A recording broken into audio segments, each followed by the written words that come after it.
there, friends. This is Spencer Michaud, and today we're going to be talking about the retrograde cycle of Mars.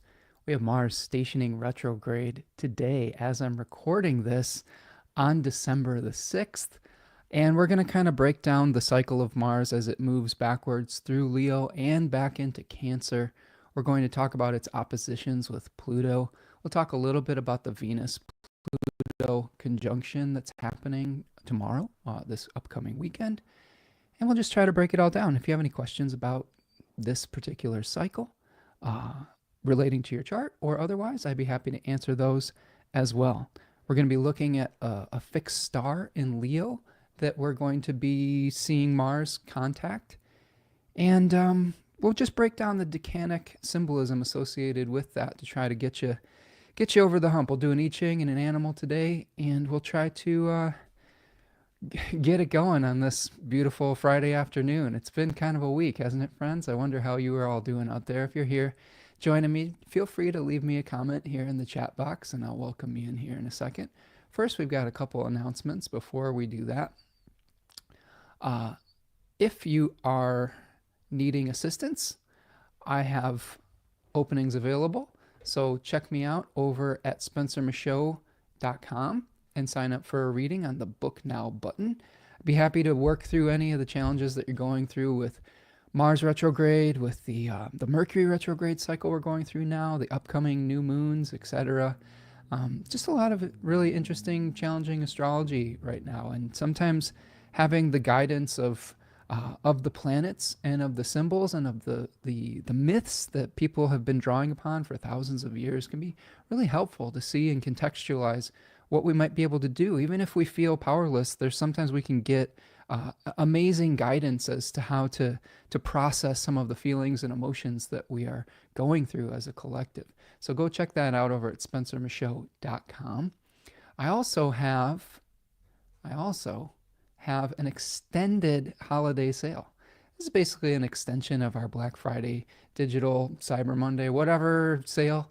I just figured I would extend that for another week. So 50% off most of the webinar recordings at my website, spencermichaud.com. You can find that on the store button on my website, or it's pinned in this chat if you're here with me today live on YouTube. Some really great stuff there. I'm going to show you some slides from my Decans webinars, and all of those are 50% off right now. And there's also this wonderful talk I did called Stars and Cards that helps talk about the connection with tarot and astrology. So check that out. That's going to be going until Monday, December the 9th. Also have a webinar coming up on Saturday, December the 14th. I'm going to be doing a Dignity and Devotion webinar on the planet Venus with my lovely partner, Tanya Andrews. We are going to be breaking down all of the Venusian significations, the mythology, the synodic cycle of Venus. We're going to look at Venus in its dignities and its debilities, and we're going to talk about crafting a ritual, magical, and spiritual practice with the planet Venus. So check that out. You can sign up for that on my website on the Book Now button. That is the Dignity and Devotion Venus webinar series. If you missed our previous Dignity and Devotion series, we did the Moon and Mercury already. Those are for sale in the shop right now. So check that out as well. Of course, you can find Tanya over at Third Coast Mojo. She has this beautiful Venus box set with a number of magically elected oils, herbs, candles, and soaps, where she is offering a 50% off coupon for this beautiful box set if you sign up for the webinar. So I hope that you'll take advantage of that as well. Check her out on Etsy, Third Coast Mojo. She does excellent work. And of course, if you want to support the channel today, you can go to buymeacoffee.com and support the channel that way, or you can buy a super chat with a little $ in the chat today. Very much appreciate all of you who are helping us to keep the lights on here and to buy the gift of time to do all of this research and all the preparation and production that goes into these, all of the books that we draw resources from. All of your donations go into that and back into the show and into the sharing that we're doing here today. So thank you so much, everyone who's been able to support in that fashion. All right. So we're going to kind of get into it here today. So today we're talking about Mars retrograde in Leo 1. It feels very much like Mars is stationing, slowing down. I don't know about all of you, but I've been having a little bit of a I don't know, a power outage this week on some level. Not a literal one, thank goodness. I've had those in the past, and those are very disruptive and uncomfortable. But just like a physical, maybe mentally and spiritual power outage on some level, where it just feels like we're trying to climb up a mountain of work, a mountain of feelings, a mountain of circumstances, challenges, etc. And it just feels like a slog, you know? And I'm really attributing, I think, some of that energetic bottoming out to the stationing of Mars. And we'll try to break that down for you today, because when Mars stations, there's usually very important things that are coming out, either in the collective or in our personal lives, that can really show us some of the themes that we're going to be dealing with throughout the entire cycle. So we've seen some really interesting things in the news lately. We've been, a lot of the collective zeitgeist has been focused on healthcare and insurance and things of that nature, following the death of a healthcare CEO, and the I would say almost the lack of empathy for that person being expressed. I think it's more frustration with the system, and that person just being a figurehead for a broken system. And I would say a lot of that could be attributed to Mercury's retrograde at 22 degrees of Sagittarius, very close to a fixed star called Ras Al Hague. And Ras Al Hague is in a constellation called Asclepius, who was the healer, the ship's healer on the ship, the Argo. And he was so good at healing that Zeus struck him down because he wasn't allowing enough people to go to Hades. And I thought that was just really interesting seeing I had anticipated some medical challenges around this Mercury retrograde, but I think it's kind of fascinating to see how it's playing out. And it really is a conversation that we're having as a collective, especially in America, about how do we take care of each other? How do we work through a medical system? And how do we create a more equitable future for ourselves and the generations to come? But with Mars stationing retrograde, our willpower, our ability to move forward, our ability to fight externally may start to take a little bit of a shift. We may be feeling like we're running up against a brick wall. We may be frustrated. We may be turning some of that externalized anger into an internal experience. I think we have to be really careful about being too hard on ourselves during a Mars retrograde period. We may have some conflicts that we thought were resolved that we may have to re-engage with over the next few months. We have Mars in the first 10-degree section of Leo, and I will break that down for you here in a second, because I think that's a really interesting place in the zodiac to have this go on. We're going to talk today about Ocellus Borealis, which is one of the fixed stars in the constellation of Cancer, but is overlapped because of precession with the tropical sign of Leo. So at about 7 degrees of Leo, we have this fixed star, Ocellus Borealis. And I'll break that down today. This is one of the mules or donkeys or asses that helped Dionysus cross the desert when he was dying of dehydration. So there's potentially some assistance that we may have around this as well, and we'll break that down. So before we dive into all of this, let's kind of take a look at the chart, and we will kind of see where we're at. So let's share this. Here we go. So here's our chart. We'll make it bigger so everyone can see it. And this is the beginning of our Mars retrograde cycle. And here we are on December the 6th. And as I'm recording this, Mars is stationing, but it will be retrograde at about 6:33 p.m. Eastern Standard Time. And it's going to be going through its retrograde cycle all the way until February the 23rd. So this is a lengthy period of time that we are going to be working through. And we're going to have to buckle up, I guess. So here's the 6th, Mercury stationing, Mercury squaring Saturn, and Mars stationing retrograde on the same day. So it's interesting to see how how these planets work in concert with one another. So here's Mercury squaring Saturn, the challenges around that. So we'll take a look at that as well.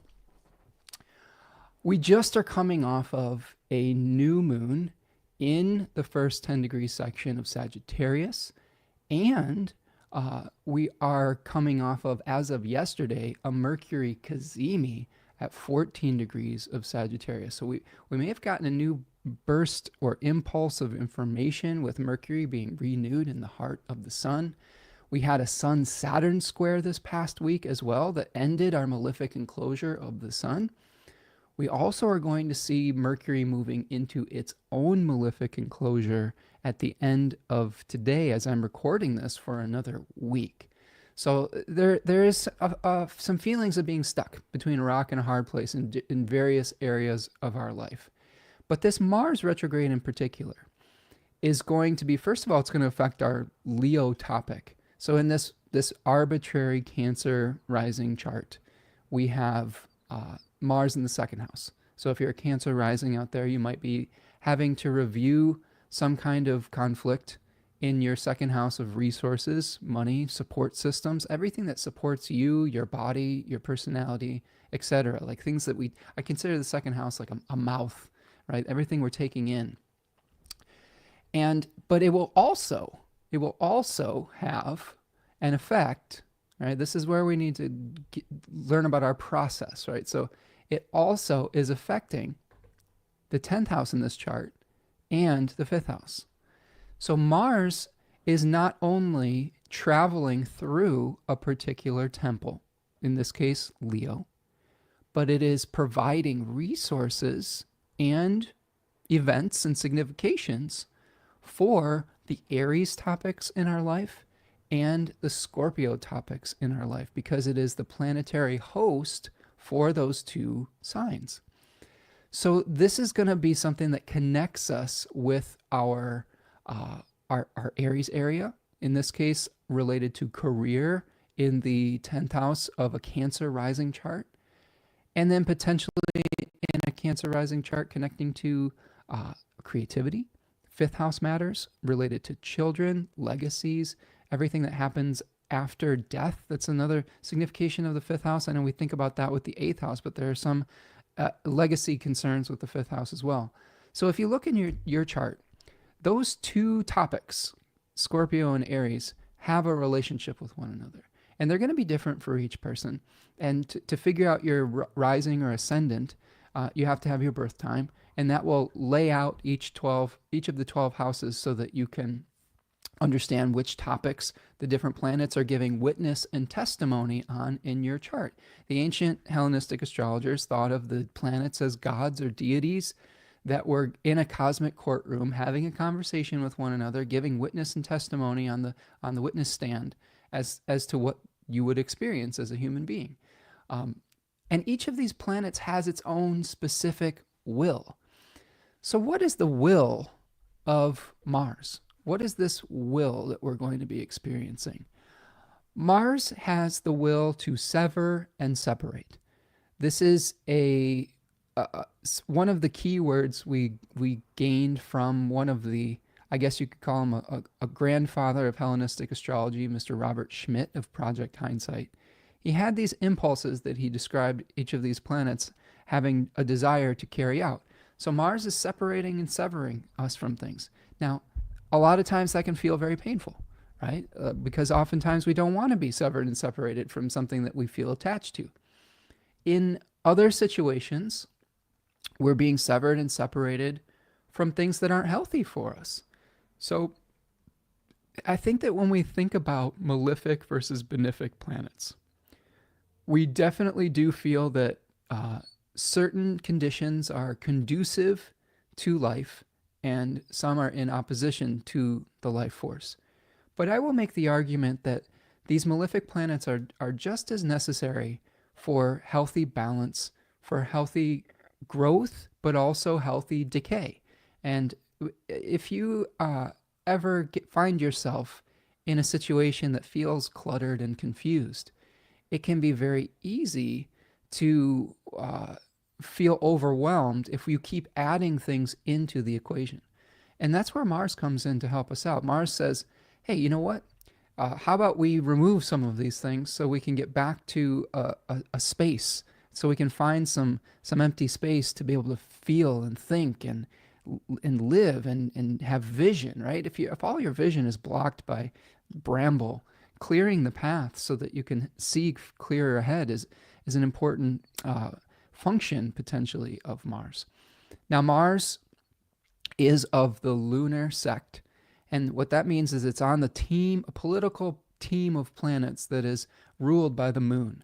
So the lunar sect of planets, the moon, Mars, and Venus, generally will speak to more instinctual desires, instinctual actions. They are related to 2K, which is a fancy word for fortune. So the twists and turns of fortune that is more randomly distributed.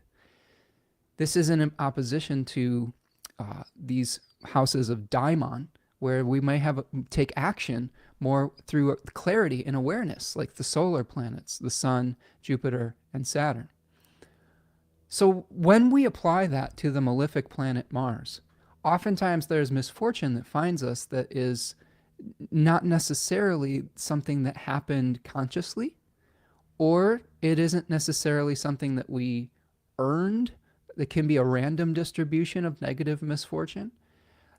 Oftentimes I see people that have sixth house placements.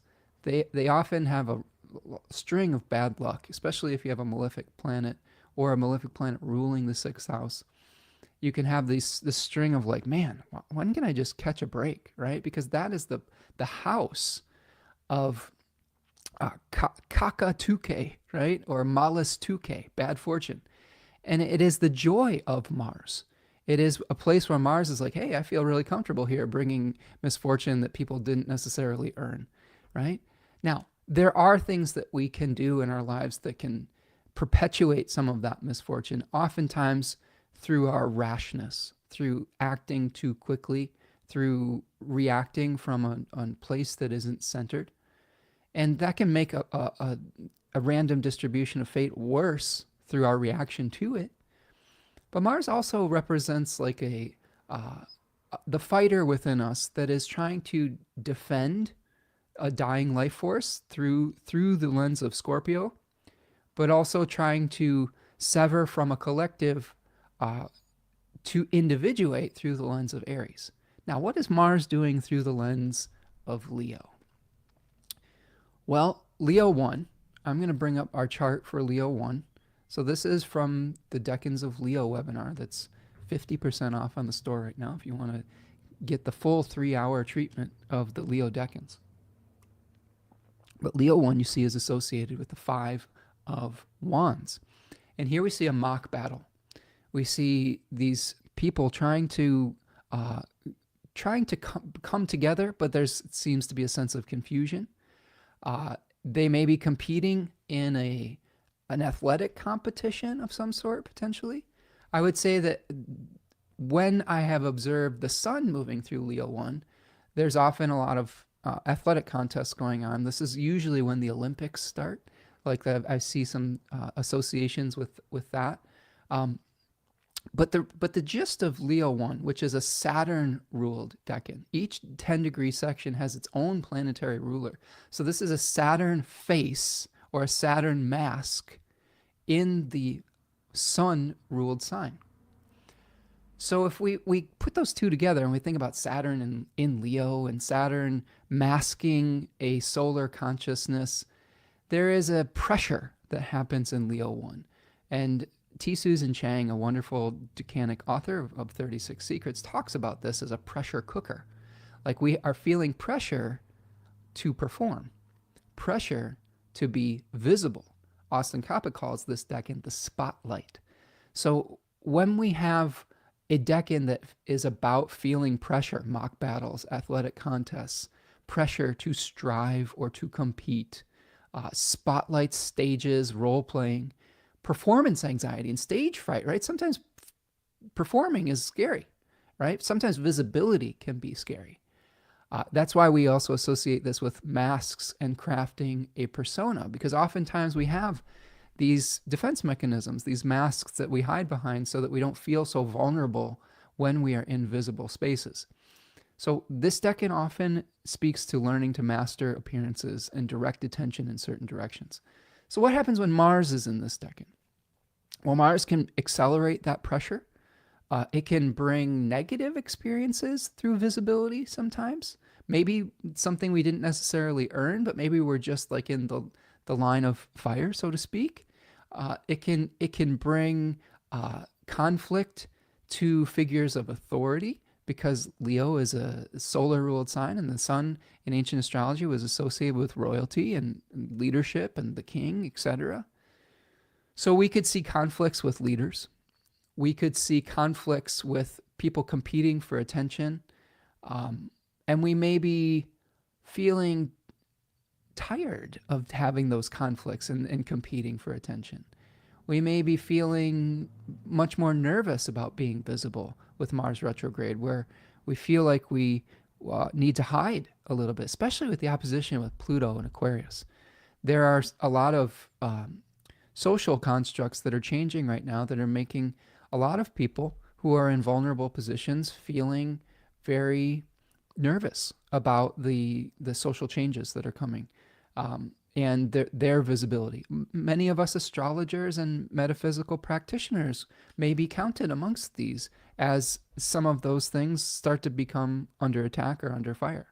So the pressure to perform in that regard could feel dangerous.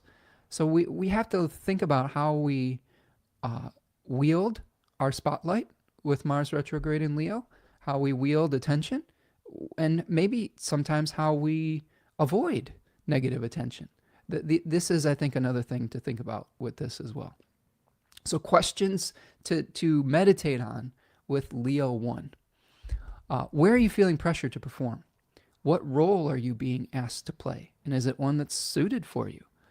Is your outer persona in alignment with your inner truth? This is a really interesting one, because to me, the journey of Leo is one of crafting or coming into alignment with your authenticity. So oftentimes in Leo 1, we're trying on different personas to figure out which one really is our true self, which one is in alignment with our inner reality, which external expression is in alignment with how we really feel on the inside. And it's not always a linear process. So this might be trying on a new persona to feel like to try to become more in alignment with our inner authenticity. Now, again, the opposition with Pluto may be causing us to cloak a little bit more and to speak in codes, or to maybe not show every single part of ourselves for fear of retribution or pushback or something of that nature. Because, when you have authoritarian leadership coming to power, sometimes they will want to control a narrative and other people who are expressing their authenticity and cast them out, right? And this is painful. It's a painful experience to be the person that is othered as a projection of people's shadow that they're using to control the masses. So other questions you could ask yourself, is it time to step into the light or seek refuge? To me, the Mars retrograde period may speak a little bit more towards seeking refuge in a challenging circumstance. What ambition has been ignited? This also could be something interesting, where we're maybe getting in touch with what does ignite our passion, what does ignite our willingness to fight, or our willpower, right? What ignites us to be able to push back against whatever forces we feel we need to rally against. And then finally, how can you learn to direct and focus your will? Mars retrograde may make our will slower to manifest. It may provide a circuitous route to our willpower. We may be reevaluating how we assert ourselves, right? How we assert ourselves in the world, how we deal with conflict, etc.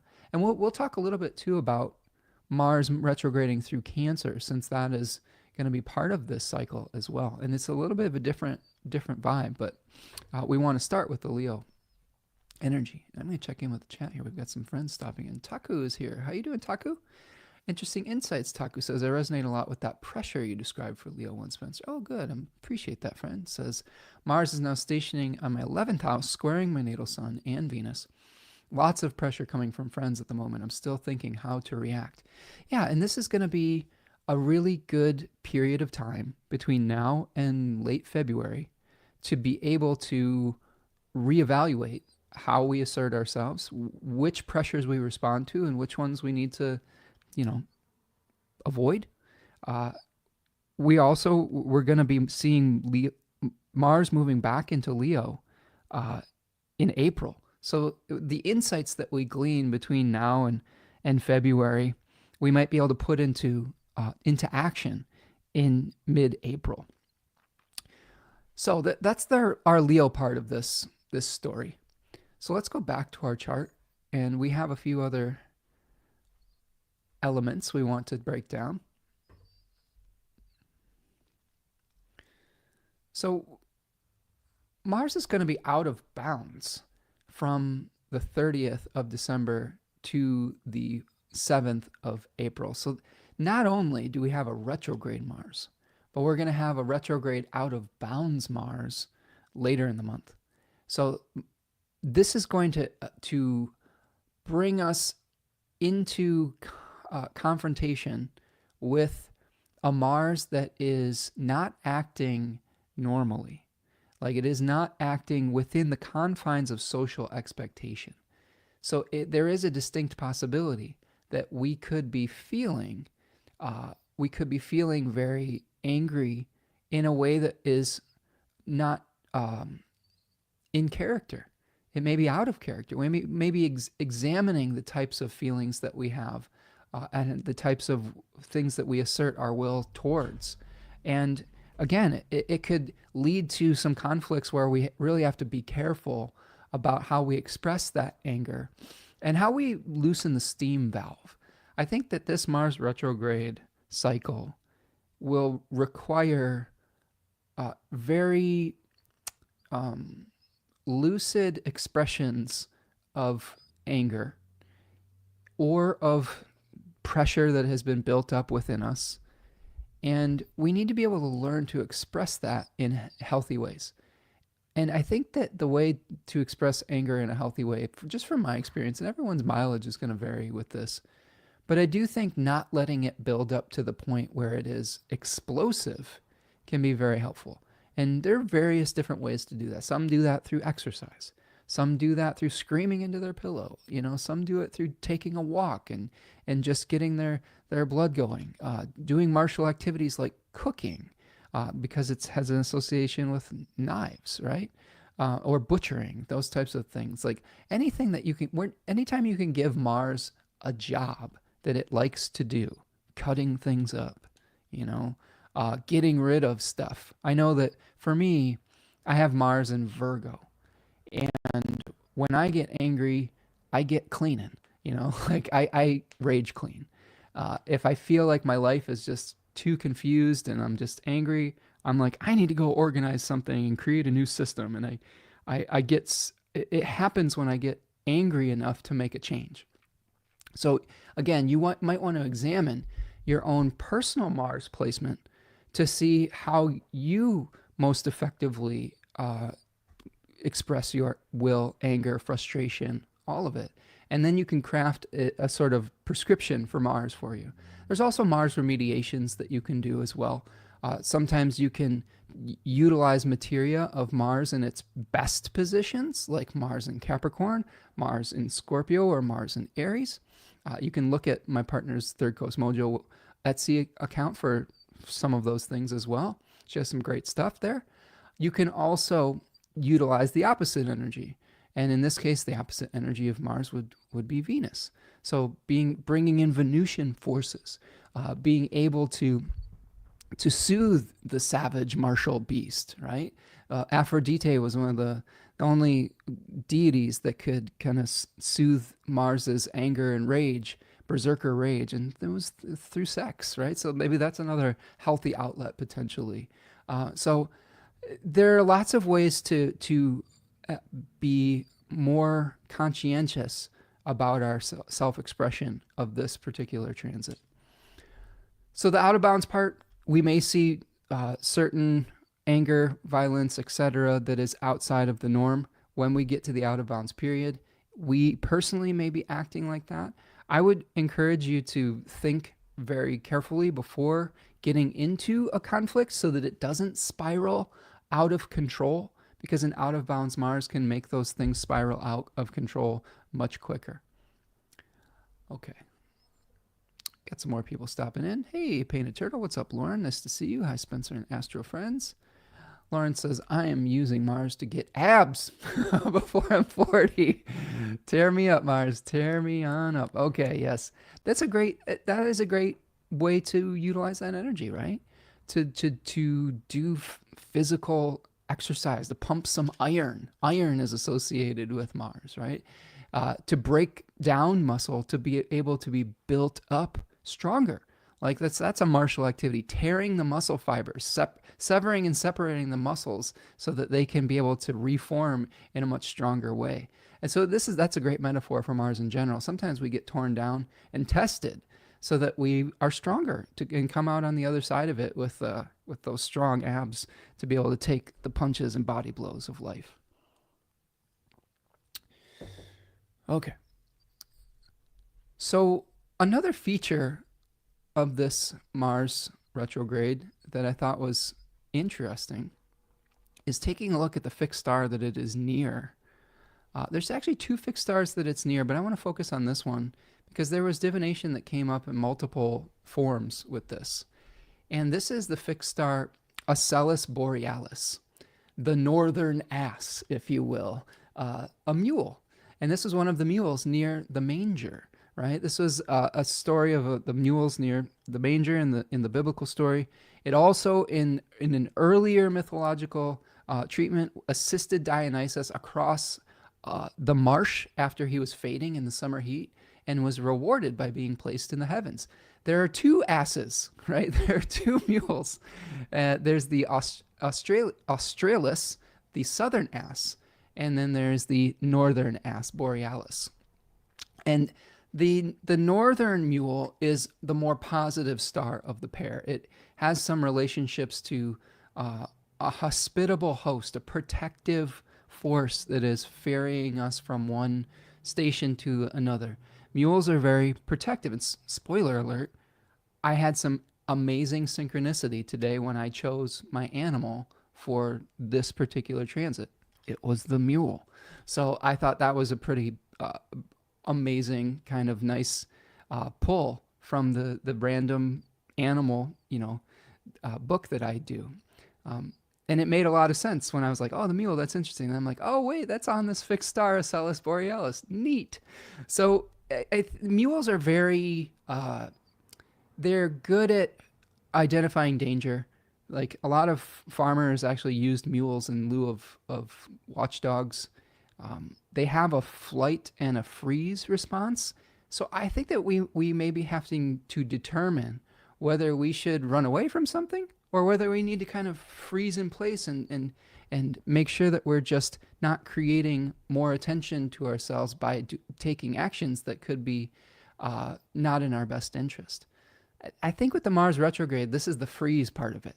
Maybe we have a flight later, but I do think that the most important thing to do with Mars retrograde now is not necessarily start the battle yet, because I don't think that the chess pieces on the board have been completely set. I think when we make an advance that is too rash, we can put ourselves in a vulnerable position. And oftentimes we have to let some time pass to understand exactly what the opposing forces are doing, what their strategy is, and what forces they're marshaling so that we can have an appropriate response to it. I think part of this Mars retrograde might be part of that as well. Maybe finding the stillness to assess what we're actually up against in our personal lives and in the collective. But this is on a fixed star associated with a helpful somebody helpful that's ferrying us from out of a difficult position. So that could be some reason for hope. Now, the other fixed star that is very close to this that is not necessarily as nice is one called Praesepe, and that's it's a nebula related to eye. Nebulas are always related to blindness and eye issues, and this is. I was reading another fixed star author, Oscar Hoffman, and he was talking about this as a sort of a mini algol. So that raised some cause for concern potentially. So, but keep our eyes peeled for that. I think that when we talk about themes related to Cancer the crab, and you might be wondering, well, why are we talking about Cancer? This is Leo, isn't it? Well, because of a concept called precession, the constellations do not match up exactly with the tropical divisions of the 12 signs. We actually start the spring equinox at a specific point in the sky, not necessarily a specific constellation. And the constellations are moving against that backdrop very slowly, only a fraction of a degree each year. But eventually they aren't lining up. So that's why we have this shift. And it's really neat to kind of bring in these fixed stars with it too. Like I was kind of amazed at the synchronicity of seeing like the recent Mercury retrograde that I was alluding to earlier. I had made some guesses that it would be like some kind of issue, a medical issue, whether it was a new disease that we're spreading or reviewing a medical thing.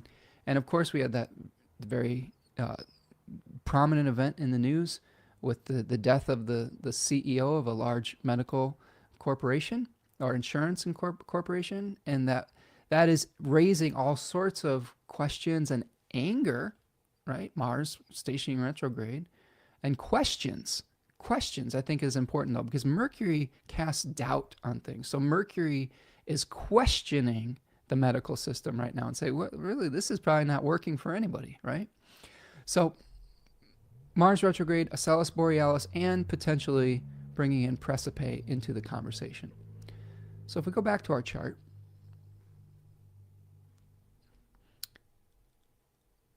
let's take a look at just the next few days. And then what we're going to do is we're going to show you how Mars is going to unfold over its cycle, some prominent dates to keep in mind. So we're coming off of the Mercury Cazimi on the 5th, right? So this is that 14-degree Sagittarius Cazimi of Mercury, the rebirth. This was yesterday as I'm recording this. And we may have gotten some really important insights about how to unify body and spirit to move towards our chosen goal. So this is something that our passions are being ignited, and we may be trying to move forward in our lives, in some area of our life. Now, today, as I was recording this, we've got Mars stationing retrograde and Mercury retrograde squaring Saturn. So having to have tough conversations, having to do things that require patience. Here's an example of this. Today, as Mercury was stationing retrograde squaring Saturn, I had to sit on the phone with my medical provider, funnily enough, right? This is in the zeitgeist. And I was on hold for like an hour with like the same song repeating for an hour and the same message coming on. That just, it's almost like psychological warfare when you get put on hold, or psychological waterboarding. And that was I was trying to communicate something, but it was running into Saturn. Eventually it worked out, and I'm glad that it did, but it was very much an effort in endurance. So we may be experiencing this endurance test with Mercury squaring Saturn today. Now, the other thing about that is that Mercury is going to be moving into that malefic enclosure that I alluded to earlier. Malefic enclosure is when Mars, our planet that is going to be retrograding, is going to be casting its ray on one side of Mercury, and then Saturn is casting its ray on the other side, enclosing it by these aspect degrees and rays. And it may feel like we're stuck between a rock and a hard place, especially when it comes to mercurial topics. And this could be related not only to our Sagittarius house in our lives, but it could be related to the topic that we see that is ruled by Virgo and ruled by Gemini. So this is a really important Hellenistic technique, is look at where the planet and the event may be happening. Sagittarius. What topic does that represent? In this arbitrary Cancer rising chart, Mercury is in the 6th house. So Mercury is bringing a focal point on health, on work, things of that nature. And I'm kind of throwing a bone to Painted Turtle today. So this is sort of speaking towards some of the themes that they might be experiencing. And then there might be some challenges with resources, with Mars retrograding, putting pressure on that 6th house, but also the 9th house of the legal system putting pressure on that Mercury in the 6th house, or like higher education or things like that. The challenge with astrology is that it is multivalent. These symbols can represent multiple things. You will hear various astrologers, including the lineage that I've been studying under, talk about astrology as divination. This coming from Jeffrey Cornelius via the Nightlight people and Adam Ellenboss, and we talk about astrology as divination. And the chart responds when you ask it a specific question.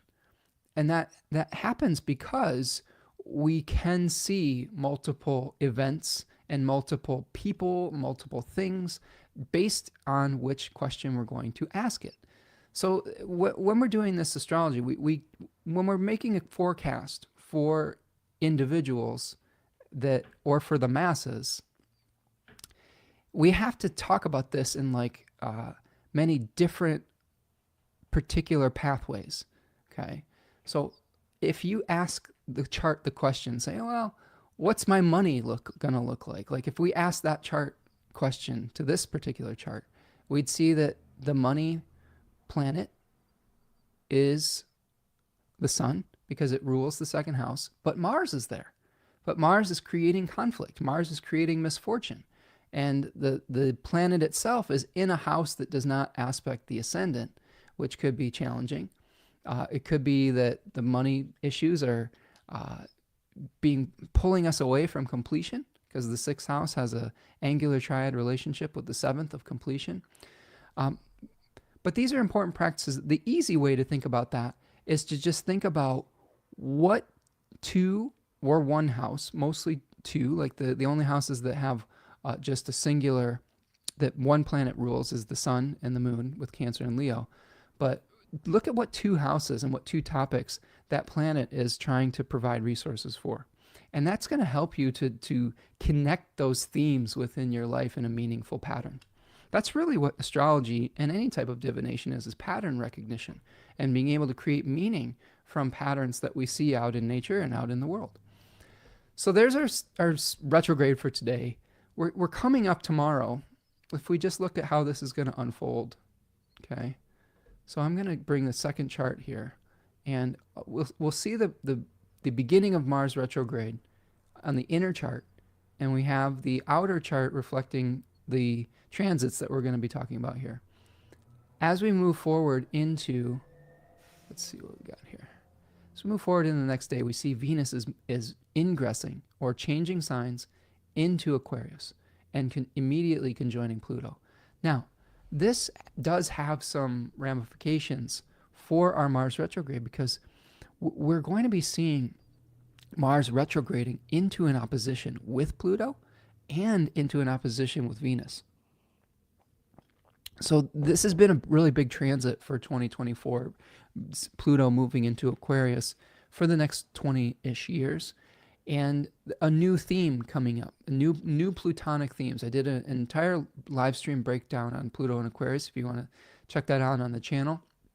But the main gist of that is feeling fear around technology, feeling corruption erupting from spaces where we are sharing ideas, maybe control of information or denial or oppression of certain streams of information to be able to control a narrative. The challenges of working with things like AI, the challenges of needing to make sacrifices for the collective good, even when we're struggling as individuals. Those are all challenges that Pluto in Aquarius could bring up. And when Mars is opposite to Pluto, Mars Pluto oppositions or squares are some of the more volcanic types of transits in astrology. If you think about Pluto as this, it's its own pressure cooker, right? And when you have Mars like retrograde in Leo, it's sort of like a match. Like if Pluto in Aquarius is like a gas chamber of fuel, right? If you throw the Mars match on it, that's when it gets combustible. So this Mars Pluto opposition is really like the combustible energy of a piston engine or something like that. So it's not a really pleasant transit. It's one that we could literally see a volcano erupt with this type of thing, or like something with nature that is destructive. We had a really large earthquake recently in California. I believe that was yesterday, a 7.0 earthquake that was creating tsunamis and things like that. And we're not even having the aspect perfect yet. And when we bring Venus into the picture, this is Venus in its own face, Venus in its own decan. If we take a look at the Aquarius decan that we're talking about here, now these are all the themes that are opposite the Leo topics that we just discussed. So the Leo topics of visibility, of fighting for attention, for crafting a persona, a personal persona where we can utilize our spotlight. Aquarius 1 is more about going off into exile, of maybe invisibility.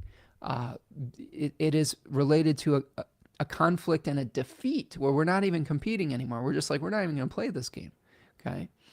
It can talk about sacrificing our security for freedom, right? Sometimes when we leave behind the herd, we have a freedom of thought. And maybe we're thought of as bizarre or eclectic or something like that, but we have this freedom where we're not necessarily beholden to the expectations of the group. I think that Mars in Leo 1 can really speak to feeling the weight and pressure of expectations. And Aquarius 1 in that opposition with Venus, it may make it very attractive to release those expectations. Say, you know what, I just don't want to do this anymore. I'm going to go off on my own and have regain and reclaim my freedom. So there may be some tension between needing to be visible, needing to compete for resources, but also the attraction of saying, you know what, I want to just live completely outside this system. I don't agree with it. It's a corrupt system. And you could see that with Venus and Pluto coming together.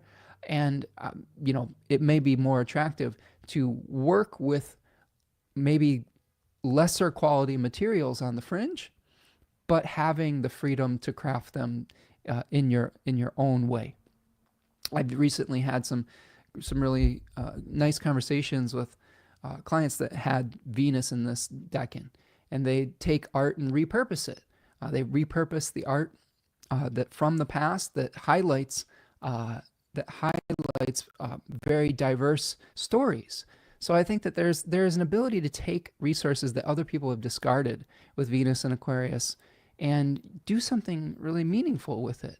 So this opposition that's forming between Mars and Pluto and then Mars and Venus will highlight that tension between remaining in the center and fighting to be in the center, and then the attractiveness of saying, you know what, I'm just going to go off onto the fringe and craft a life in that regard.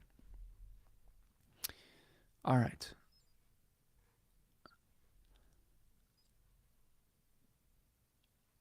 Lauren says, I was also thinking about the mid to late 80s generation with their Pluto in the first decan of Scorpio. Something triggering perhaps in the Scorpio nature that many of us will be triggered by. Got to be careful how we use this Mars-Venus on whatever issues pop up. Yeah, that's a good point. Like if you have prominent fixed placement planets, you're going to be stuck in a big T-square with that. So yes, if you have Taurus and Scorpio planets in your chart, be very aware that you could be feel pulled in a lot of different directions with this, and how are we going to navigate that gracefully. All right, as we keep unfolding here, we've talked a little bit about Mars out of bounds. We have Mars coming into its opposition with Pluto on January the 3rd. So here is, let's move that forward. So we've got Mars just kind of moving backwards. We've got the opposition with Venus is going to be on December the 11th and 12th. Okay, that's when that aspect perfects. You can see that here. So that's when the tension between our Leo and Aquarius house may really pick up. But then it's going to start alleviating. That to me is positive. But at least the Venus part of it. But what does happen is that this tension between Mars and Pluto is going to start ramping up. And we're going to see Mars opposing Pluto on January the 3rd. So here is January the 3rd, 2nd and 3rd, at about 1 degree of Leo and Aquarius. And, this is probably going to bring some of those issues to a head. Now, this is not the last opposition between Mars in Leo and Pluto. We're going to have another opposition in April, late April, when Mars is moving forward again through Leo. So whatever conflict potentially comes up, either in the collective or in your personal life, just recognize that it's probably not the end of the story, and that there will be very instructive events that you can file away and maybe figure out how to work with the next time it opposes direct. Because oftentimes when we have Mars retrograde in our charts, our energy is frustrated. Our energy is not, we're not able to move forward. We're actually moving backwards or feeling stuck. My partner has Mars retrograde in Leo, and oftentimes, like, her anger is directed towards the self, or is difficulty being expressed externally. And sometimes it bubbles over. Like, that's the thing. Like, just because we have Mars retrograde in our chart does not mean we don't get angry. It just means that sometimes it may take longer to express that anger. It may store up internally and create health challenges if we don't let that steam valve off through exercise or through expressing ourselves. And then it can become destructive, not only to ourselves, but to others around us. So we may feel the pressure starting to build. And it's going to probably be at one of its more extreme points around January the 3rd. Now, when we move forward off of that, we will see by January the 6th, Mars will retrograde into Cancer. So now Mars is moving back through Cancer.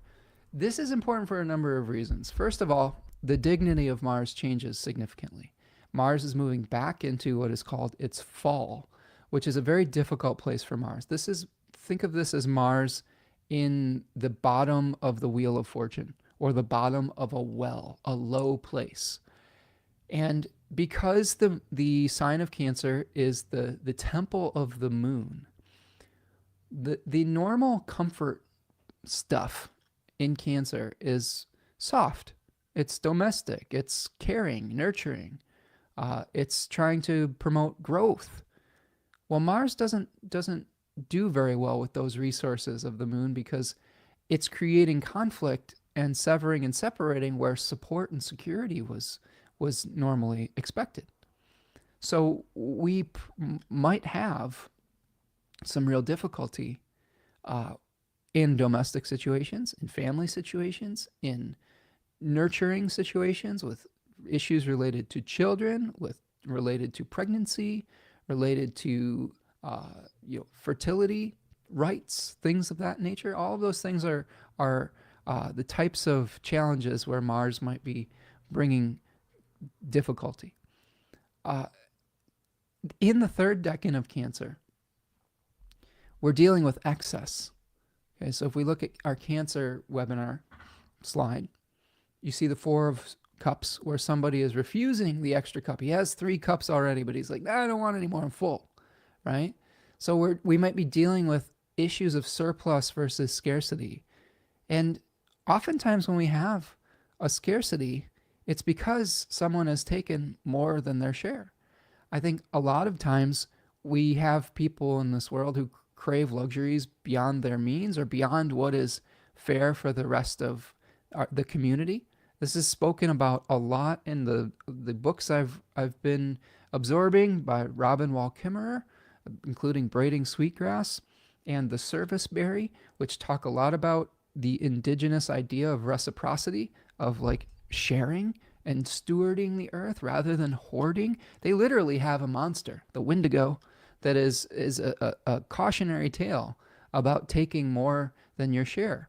You know, if you have a culture that is based on sort of an equal exchange with nature to keep it healthy and providing, an individual that takes more than their share can put the whole group in danger, especially if you're like a foraging community or a hunting or gathering society.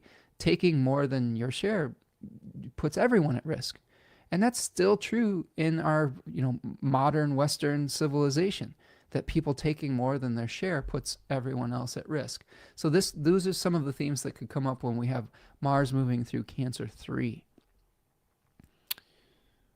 Mystical Blooms is here. It says Pluto has been squaring my 1 degree Taurus Mars, and now Mars is stationing conjunct my Mercury and South Node. You're speaking to my soul right now. Oh my goodness, Mystical Blooms.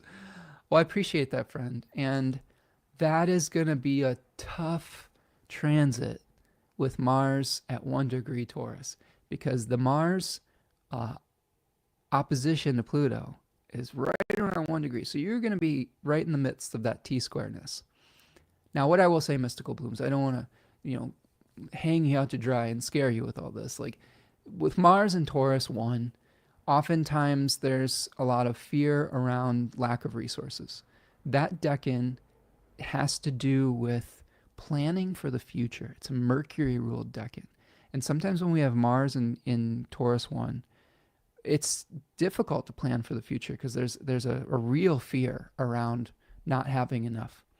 And this could be activated, by the Mars Pluto opposition, where you feel pressure to compete for specifically for resources, but also feel like you might be running headlong into the corruption of society that make that difficult. Sometimes we lack resources not because we're not talented or that we're lazy or anything like that. Sometimes we lack resources because of the circumstances we were born into and or because of systems that are beyond our control. One accident in this is what people are having a real problem with now in America. One medical issue could put you into medical bankruptcy at the drop of a hat. And then when you try to get a claim with an insurance company, they are basically trained to make that very difficult, because it is a for-profit industry. Because the more claims that they give out, the less profit they have for the board of directors or the very select few. This is an example of Mars in Cancer 3. People taking more than their share and at the expense of others. So my advice for you, Mystical Blooms, hang in there. This too shall pass. It's not a permanent condition. And the best way to deal with a Taurus Mars, in my opinion, is to find a healthy routine, to find a consistency of energy. A lot of times what Taurus Mars people will do is they will either have difficulty getting started, it's an inertia problem, or they will have difficulty stopping once the train is going, right? Think of a bull that's like been goaded and now they're just, the horns are down and they're running. So recognizing when to rest and when to move forward is a super important part of this journey. So I hope that will be helpful for you, friend. Bonnie's here. What's up, Bonnie? It says, oh, I'm so glad you're here today. My natal Mars conjunct Mercury is in Cancer in the 10th house, is feeling really hot. I'm also in a Mars ruled year by perfection. Ouch. Bonnie, yes. We are Team Mars right now. Me and Tanya are in Mars ruled years, and I'll tell you what, these years are exhausting. They're not the easiest years, depending on the condition of Mars in our charts, right? Like you have a fall in Mars, which makes it probably challenging, like extra challenges, especially in your public life. Um, and depending on how you've learned to navigate having that Mars in your chart, like what I've been feeling, at least leading up to today, is just like, frustration about social issues. I've also been feeling like I've been working very hard, and it's there's just no break. Do you know what I'm saying? Like that to me is what Mars years feel like. Is that you're just it's driving you and driving you and driving you, and maybe what the opportunity with this, Bonnie, is an opportunity for us to evaluate whether we need to keep driving and competing. Maybe it is a timeout. Maybe it is an opportunity to actually carve out, see martial language, carve out some space in our life to be able to hear the voice of our soul rather than to continually push on and on and on in the same way that we always have. Bonnie says it's much more challenging at 54 than in my younger years. Yeah, I agree. I was a similar grinder when I was young, and it does get harder. I'm 44, and my energy is not as consistent as it was at 24 or whatever. You have to be more intentional about how you express your energy. You have to take time to rest, because if you don't, your body revolts and it says, "Nope, we're not doing any more today." like, so sleep is a good antidote. Good healthy food, um, journaling, meditation, quieting the mind, releasing anxiety, all of those things. Anything that is a steam valve for you can be helpful during these years. All right, so that's our Mars retrograde moving into Cancer 3. We will examine this a little bit more as we go along, but Mars is going to retrograde back to Cancer 2. It's going to station direct in Cancer 2. So here is the 23rd of February. It's stationing direct. I don't know why that's a weird symbol there. What is that? What is this little weird thing? Let's change that. There we go. So Mars stations direct at 17 degrees of Cancer on February the 23rd in the decan of Cancer that is less related to excess and more related to safe spaces, walled gardens, Austin Coppock calls them, places of nurturing that are very specific to craft a safe space to promote healthy growth.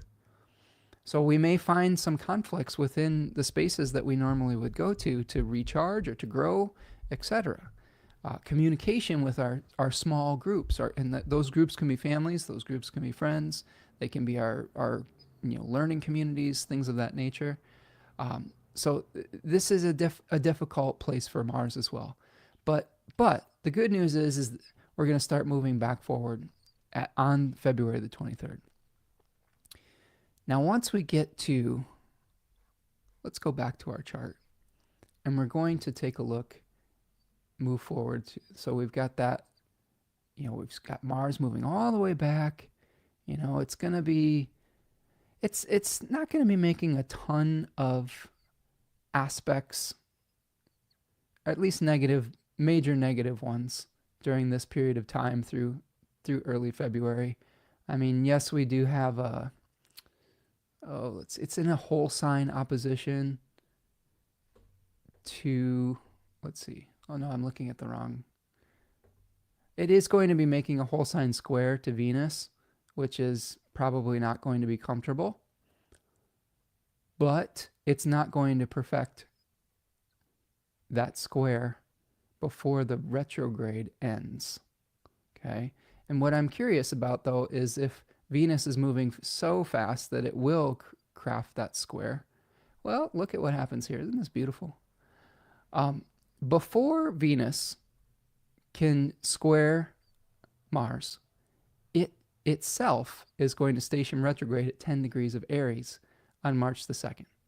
So there may be a building tension between the Aries topic in our life and the Cancer area of our life, but it is not going to perfect. That is a technique called reformation, when something is coming into an aspect, but then one of the planets reverses course. So it's like we're heading into this conflict, but then something happens to review and alleviate it, maybe potentially. Okay. So we have that Venus retrograde that is going to be through most of March here, and then we have a Venus cazimi right here on March 22nd. That should be fun. Okay. 2 degrees of Aries. And then what we're getting to, what we're moving forward here to, is we're going to be moving forward to just seeing when Mars is going to leave Cancer. So here is Mars leaving Cancer on April the 18th and moving back into Leo. Now, that's probably going to be something of a relief for many of us who enjoy having safe spaces or enjoy having a calm domestic life. But it will immediately go back into an opposition with Pluto. So this is where our second opposition with Pluto starts to ramp up again. So this happens around April the 25th through the 27th or so. Okay. So late April is when we're having that second Mars opposition, where we might be resolving some of the things that we had the first time around. Now, this is also going to be happening with a T-square with the Sun in Taurus. So here's a big T-square. This is probably going to affect our friend Mystical Blooms a little bit too, because the Sun's going to be right on natal Mars. So these challenges around fear of lack of resources, things of that nature. When the Sun's moving through Taurus 1, it's a good time to take stock, right? It's a good time to say, what seeds do we want to plant for the next year? How do we plan for abundance? But I think a lot of us are going to be feeling the pinch around this period of time. I do think that there could be some economic challenges, and probably a lot of it because of the new policies that are coming in. Like there are proposed changes that could actually make day-to-day life more expensive for a lot of people. When people put tariffs on goods coming in from other countries, what the companies usually do is they're not going to make those other countries pay for those tariffs. They pass that cost down to the consumer. So this is one of the things that a lot of people are nervous about moving forward in America, is that new more restrictive trade agreements may actually make many of the goods that we are working through more expensive. So what do we do about that in this time period to prepare for that? Well, saving money is probably a good idea, right? Not being too aggressive with our resources so that we can have maybe an extra little nest egg built up so that if things do change, we'll be prepared for that. Also, preparing to understand how you might be able to advocate for a more fairer system. I mean, I don't think that the battle is ready to be fought quite yet. Like I said, the chess pieces are still being placed on the board, but starting to understand what role you might be able to play in a pushback, or to be able to help facilitate people moving forward with getting the resources that they need. These are important conversations to start reflecting on at this point, even if you're not able to take action on them right away. Oh, Bonnie says, Mars retrograde is going to go across my sun in midheaven too. Didn't realize he was going that far back into Cancer. Yeah. It's almost going to get to my sun. It's going to hit my Mercury, which will be super fun because that rules my 2nd and 11th house. So we'll see what that brings. But it's always got to be somewhere, And I think that there's always opportunities for learning. And I think that I keep going back to this story, but this is a really good story for challenging times. It's that Taoist experience of not judging necessarily things before the entire story has played out. And it's really the story of the horse running away and then coming back and then kicking him, and then he can't go to war. And each time the event happens, people are thinking of it's good, or it's saying, isn't that great fortune or isn't that bad fortune? And the person experiencing is like, I'm not sure. I'm not sure if it's good or bad. Like a good event could lead to a bad circumstance, and a bad circumstance could lead to a future unfolding. So just observing what happens in life before we judge it, I think, is a really important, I think, meditation. Aaron is here. Says, I have natal Venus, ruler of the first at 14 degrees Cancer. Ooh, you got Venus right on my natal sun there, Aaron. That's cool. She already had one exact hit, but I'm guessing I'm still going to feel this. Probably will, because it's going to be applying within 3 degrees of your Venus, but it's not going to get all the way back there. I'm not as worried about like my natal sun at 15 degrees. I will feel it, but it's not going to grind back over it, just like your Venus isn't going to get Mars grinding back over it, but definitely will feel it by a whole sign. Lauren says, since Mars is the joy of the 6th house, I often associate it with pets or animals in general. My Mars in Cancer as of late is at work protecting my dog. My walled garden or local neighbors keep yelling at us while she is squatting, acting as if she is taking a number 2, and we are not picking it up. She is a female and squats for number 1. I'm like, do we need an anatomy lesson, friends? Interesting. So you are going to battle in defense of your cherished companion, right? So this is I don't think that that's necessarily an unhealthy outlet for that energy, right? What I will say too, though, when conflicts arise because of someone's ignorance, and it sounds like your neighbors are ignorant of what is actually happening, a great way to alleviate that conflict is just to have a conversation. Just to talk to your neighbor and say, you know what, she's actually just peeing and she's not pooping in your yard and it's okay, it's fine. And if she does, let us know and we'll pick it up, and even just that conversation could potentially be the steam valve release that helps a larger conflict not necessarily have to manifest. So, this is one thing that I've been thinking about, and we've been talking about in our Decan walk, is oftentimes when we see the astrological transits, we often think in epic terms. And yes, there are collective epic events that can happen, and there are certain events that feel very epic in our own lives, like a death of a parent or something of that nature. But oftentimes these transits pass and these events are small. They don't feel small to us, but they're mundane events. And they give us the opportunity to work through some of these challenges where the stakes might not necessarily be as high. Like, I don't know what the stakes are with your dog and your neighbor, but maybe the stakes aren't super high with that, just irritation and discomfort, hopefully. But it's an opportunity to practice with some of these things. So I wish you luck with that, and I hope that it works out. And maybe a conversation is in order.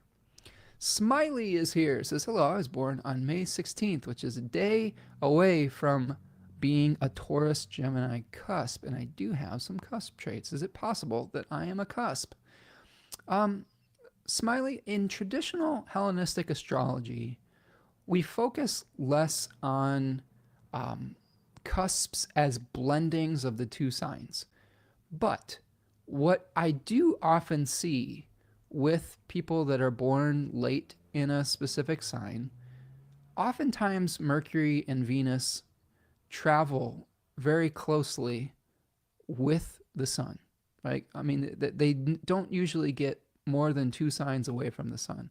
So oftentimes what we feel when we feel like we're a cusp person is that we actually have different planets in the other sign. So like as a Taurus sun, I'm curious, do you have planets in Gemini? Do you have Venus or Mercury or the moon in Gemini? Because that could lead to that similar feeling. And it's not to discount the feeling of being both. It's just that it might actually give you more specificity about where that feeling is coming from. Because like, let's say your sun is in Taurus, you may identify with Taurus techniques, but if your Venus is in Gemini, you may find that you are attracted to Gemini type of significations, like intelligence, learning, communication, maybe your love language is words of affirmation or something of that nature. So, yeah, it's a really interesting way to think about that. Lauren says, meanwhile, while she is stepping her bare paws, this is more about her ear, the dog, the dog. Oh, okay. So we got, let's see, let me read this. Yeah, so Lauren's getting frustrated because they're chemical fertilizer pellets that people leave on the sidewalk. And I can relate to that. I get very angry uh, when people are using weed killer on their lawns. Like, I think that that's one of the most unnecessary uh, types of things in the world. Especially because if you just take care of your yard, like it's you're not going to get that type of thing. And also, lawns are so boring. Like there's so much beautiful diversity that we can have if we plant native pollinator plants, and that can be just so beautiful and teeming with life and even functional. There's other alternatives to turf grass, but I digress. Aaron says, Team Sirius. Yes, that's right. With Venus near the fixed star Sirius, Aaron. And then my son is very near Sirius as well. Poor poopers, yeah. Okay, so friends, we have Mars stationing direct on February the 23rd, ingressing into Leo on the 18th of April, and then opposing Pluto on April between the 25th and the 27th. Okay, and that is our main kind of look ahead with Mars retrograde. So I'm going to just take a look with the chat here, see if there's anything else that I was missing with that. And let me know if you have any questions. Like, we're kind of doing maybe a little bit of a shorter journey today because I think all of us are kind of, I don't know, this week has been a lot. But I do have an I Ching and an animal for you. But I'll leave a minute here and stretch out. Do me a huge favor while I'm doing that. If you are new here, please like this video and subscribe to the channel if you're new. Subscribe to the newsletter if you want to know when I'm offering new classes. I did extend my holiday sale for another week until this upcoming Monday. So if you weren't able to take advantage of the digital webinar sale, you can go to my website, spencermichaud.com, and you can go and purchase any of the Decan webinars for 50% off. These are 2.5 to 3 hour long examinations of the Decans, looking through the language of the tarot, mythology, the fixed stars. We have all sorts of things in there. They're really very useful, and I'm partial to them. So check them out. It's a great way to support the channel. And make sure you check out our Venus webinar, Dignity and Devotion, that's coming up on December the 14th. Would love to see all of you there. It's going to be super fun. Tanya's an excellent teacher as well, and we're having a lot of fun putting those together. All right, friends, let's do our I Ching. So the I Ching that I got for you, Painted Turtle says, very generous to extend your sale. I recommend those. They are amazing. Decans are great for precision. Yes, you're speaking to my Virgo stellium there, Lauren. The Jupiter, Mars, and Saturn in Virgo, and precision is a value that I hold very dear to my heart. And I try to give a lot of details and integrate those details into something digestible. So thank you so much for that. All right, let's take a look at our hexagram. So the hexagram I got for the essence of the Mars retrograde cycle in 2024 and 2025 is receptivity, the receptive. And we actually recently got this hexagram for, I believe, for one of our lunar cycles recently. So this is something that's a repeating theme. When we have hexagrams and animals come up that are repeating, they're worth paying attention to. So this hexagram number 2 has all open lines, and it translates to acceptance, docility, acquiescence, adjustment, and nurturing. So this is where we are becoming like the receptive earth that is trying to become fructified and fertile for planting a seed. So this is an opportunity for us to be receptive rather than aggressive. Like I said, the chess pieces are still being placed on the board right now. There are a lot of ambiguities happening where we don't exactly know what the exact issues are going to be that either will create a conflict or that we might want to resist against or whatever it is. And sometimes we will be more efficient with our energy if we wait to see what we're up against before we have that big outlay of will, energy, conflict, attack, whatever it is. Because I think that when we have transitions in political power, there is, very real fears that come up around the changes. Human beings fear change, but oftentimes our minds go to the worst possible scenarios, and we're trying to prepare for every single possibility. Now, that doesn't mean that some of those very negative possibilities will come to pass, but it does mean that maybe not all of them will. And we have to really focus our energy with the conflicts that are actually manifesting rather than the imagined ones. Yes, we can be proactive to avoid some of the worst manifestations, but I do think we're much more effective if we really understand what we're going to be maneuvering around. So there is a changing line in this hexagram. It is the fourth changing line, and it reads from Jack Balkin's The Laws of Change, a tied up sack. No blame, no praise. He goes on to say a tied up sack means keeping your own counsel. This line describes a difficult time when it is important to be reserved and reticent. Maintain a low profile. Do not provoke a confrontation. Drawing attention to yourself now will lead to jealousy or antagonism from others or burdensome obligations and responsibilities. Whether you withdraw into solitude or remain in society, you must learn how to act with reserve and keep your thoughts and feelings to yourself during periods of danger. That sounds a whole lot like Mars retrograde, all right? Like in Leo, like we want to express and say, this is who we are. This is how we are, authentic self. But we're running up against the dangers of expressing our authenticity because of the opposing forces of oppression, repression, censorship, etc. It is actually could potentially be dangerous to express your authentic self in this particular period of time. That doesn't mean that we aren't going to be ourselves. It just means that we have to be cagey about it, especially as metaphysical practitioners.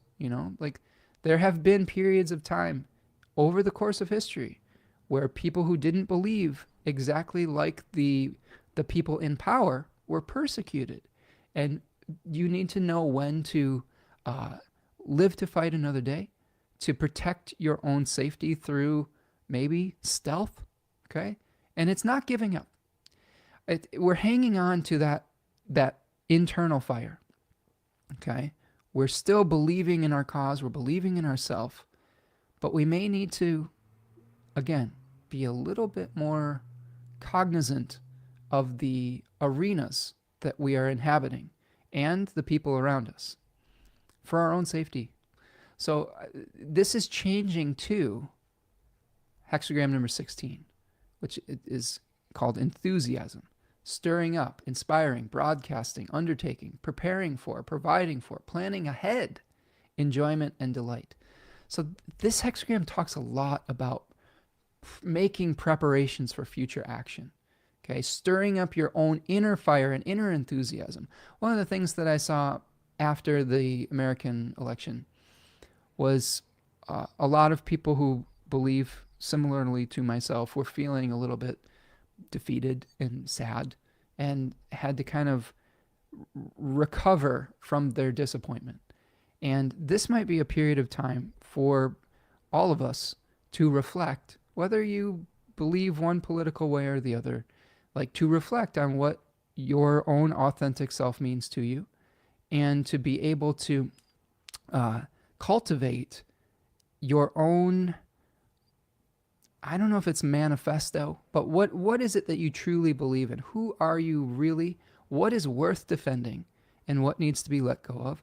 How can you survive if the prevailing culture is not supportive of who you are, right? And these are skills that people have cultivated over many centuries. Which situations are worth fighting for publicly or will be effective fighting for publicly, and which ones will be Sisyphean tasks that will exhaust our energy so that we aren't able to actually push back when we need to. Um, I think this is a time, again, like the I Ching is saying, gathering strength, gathering enthusiasm, understanding the nature of the game. Remember, we had the first decan of Leo related to a mock battle and competition, almost like a sporting event. If you don't know the rules of the game, playing it effectively is going to be very difficult. So when the rules are changing, observing and learning what those rules are going to be, even if those rules are unfair, is going to be important moving forward. And that brings us to our animal. And guess what, friends? It was the mule. Like, how interesting is that, right? So we have Mars retrograding very close to the fixed star Ocellus Borealis, one of the two cosmic mules, one of the two asses in the sky. And then we pull this, like, and again, I pull this randomly. I have a beautiful book that I love. I'm going to show it to you because it's a really cool book. This is Animal Frequency by Melissa Alvarez, and this is where I do my polls for the animals. And I'll read you a little bit about the mule. It says the mule symbolizes independence, intelligence, and wisdom. The mule is a sterile offspring of a male donkey and a female horse. Mule is independent in nature and extremely intelligent and wise. You can't use the same training process with a mule that you would with a horse. A horse is more tolerant and giving. For a mule, if the training doesn't make sense, it will refuse to do the work. You have to train slowly and in a logical, sequential manner. This means that you tend to approach situations in a slow, logical way. If things are confusing, you try to make sense of them. But if you can't, then you refuse to be involved. So this is kind of like the mule bucking if they've been overloaded. I think that this is something that society is feeling right now, especially when it's related to medical care. When we've been loaded and loaded and loaded with so many burdens that eventually we just are like, nope, we're not doing that. We're not going any further.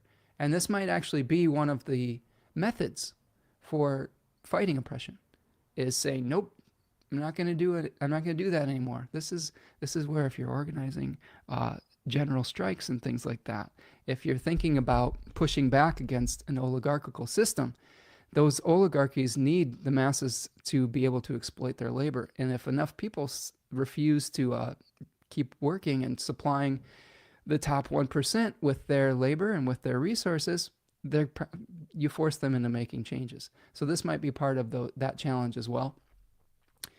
I think that we have a interesting response that the mule has.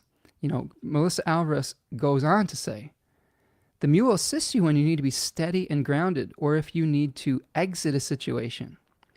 The mule has a freeze reflex and a flight reflex. So if it is startled, it will freeze in place or bolt. Like mule, most of the time you're grounded and approach life with a steady forward movement. Other times you can feel a pressing need to escape.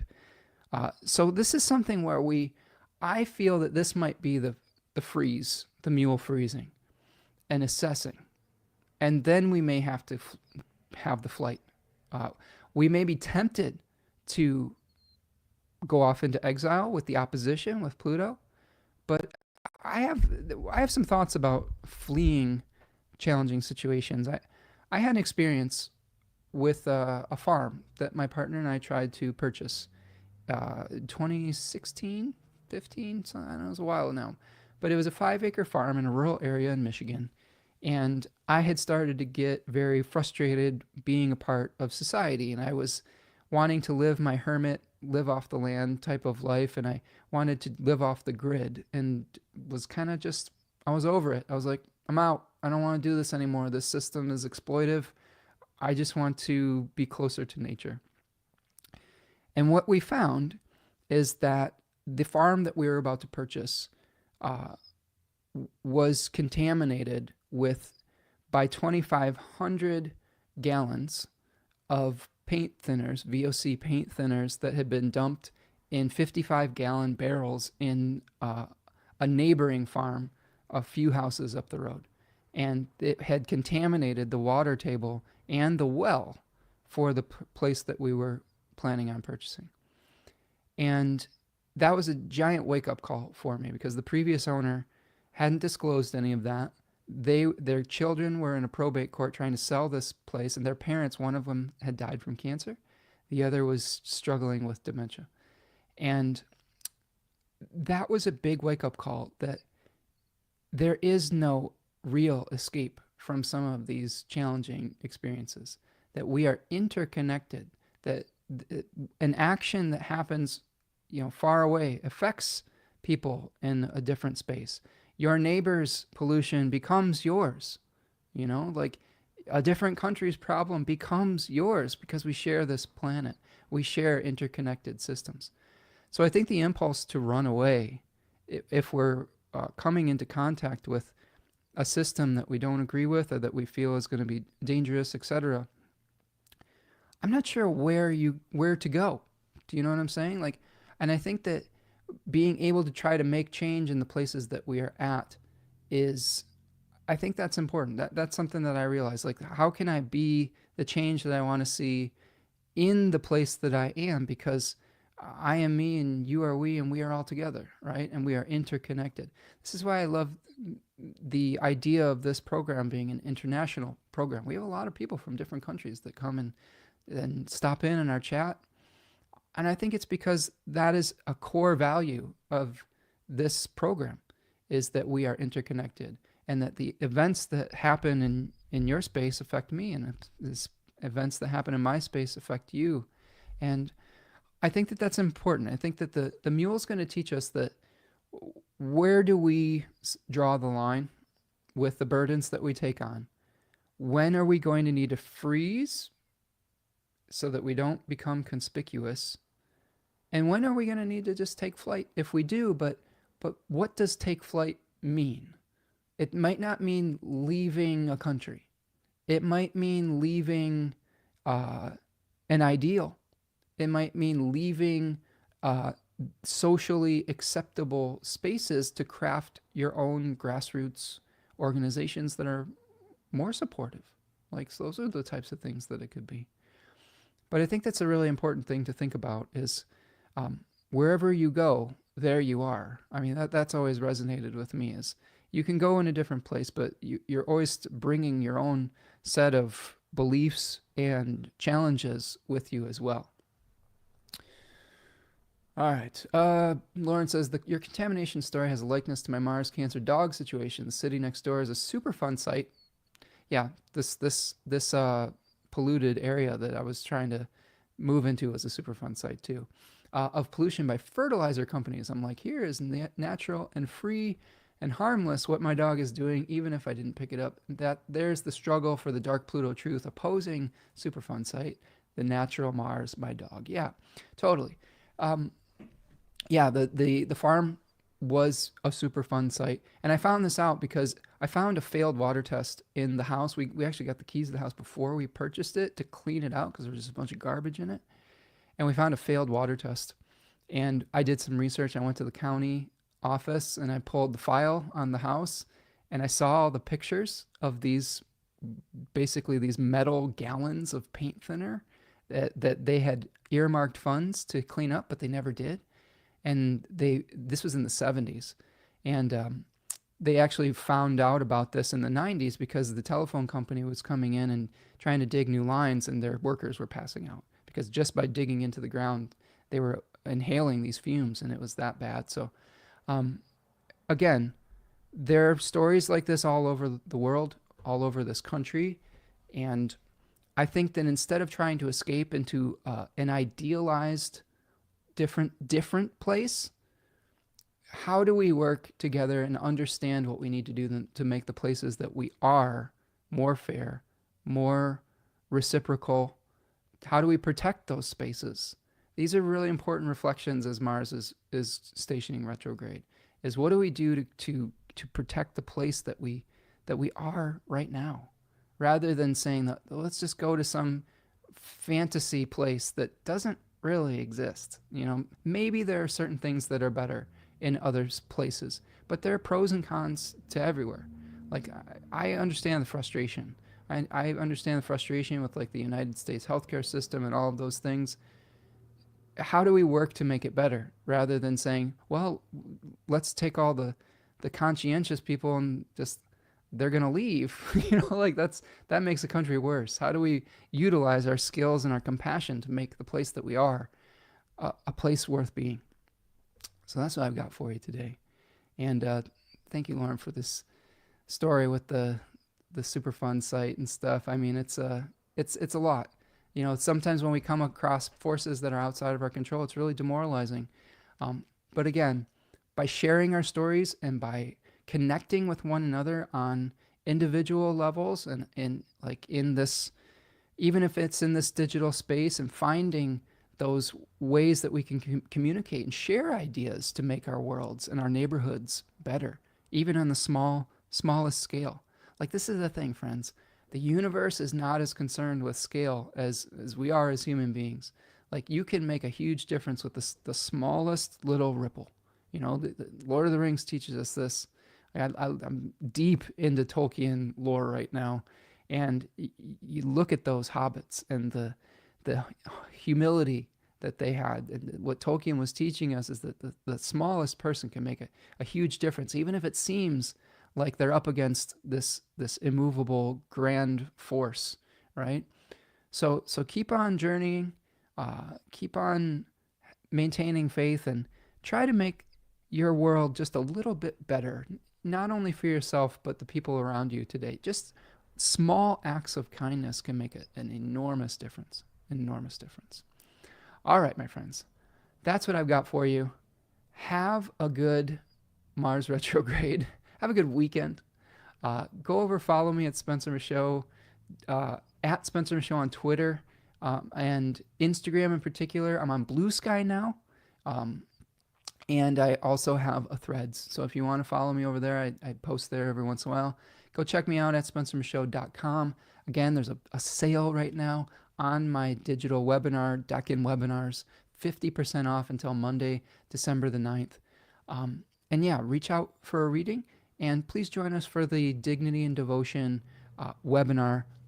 We're going to be focusing on Venus on December the 14th. All right, friends, that's what I've got for you today. Have a good one. Hang in there. We'll get through it. And thank you for the lovely comments, and for just being here today with me. And have a good one, okay? Be kind to yourself. Practice kindness. Practice kindness, especially when Mars is retrograde. This is where it's even more important, not only to be kind to your neighbors, because everyone's going to be feeling this pressure. This is a really important time to be kind to yourself. If Mars retrograde is causing you to want to feel negatively towards yourself, like, how do you turn that around and start loving yourself? Even if loving yourself means that you got to go and, scream into some pillows and pump some iron and do 100 crunches if you're Laura, right? Get those abs. All right. So, yeah, take care, friends. Nice to see you. Lauren is here too. Lauren and Laura are here. Yeah, the rage room, Bonnie says. Absolutely. Get ripped. Okay. All right, friends. Take it easy, and we'll see you the next time. Peace.